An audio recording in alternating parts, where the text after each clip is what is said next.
সামনে থেকে গুলি করেন, এই যে দাঁড়ায় আছে পেছন থেকে মারেন কেন? প্রতিটা গেটে এমন ভাবে পুলিশ দাঁড়িয়ে আছে যেন 1952 সালের 144 ধারা ভঙ্গ করে আমি ভেতরে আসছি। পুলিশ কিভাবে করে, কোন সাহসে ক্যাম্পাসের ভিতরে গ্রেনেড ছুটছে, এটা সাহস তারা পায় কোথায়? শুধু ঢাকা বিশ্ববিদ্যালয়ে না, এটা হচ্ছে পুরো দেশের আন্দোলন, পুরো দেশের সব ইনস্টিটিউশনের সব শিক্ষার্থীর আন্দোলন।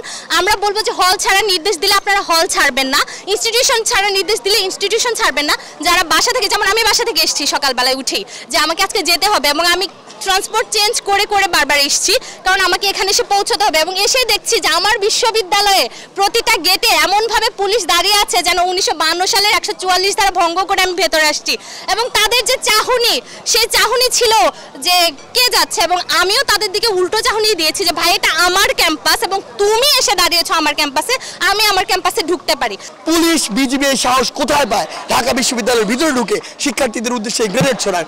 অবশ্যই তাদেরকে প্রশাসন অনুমতি দিয়েছে, তাহলে প্রশাসন এই সাহস কোথায় পেল তার শিক্ষার্থীদেরকে পুলিশের কিংবা ওই বিজিবির গ্রেনেডের সামনে তুলে দেওয়ার? এই জবাব প্রশাসনকে অবশ্যই দিতে হবে। আমরা তো কোনো অযৌক্তিক দাবি নিয়ে লড়ছি না, পুরো বাংলাদেশের 1% মানুষও বলতে পারবে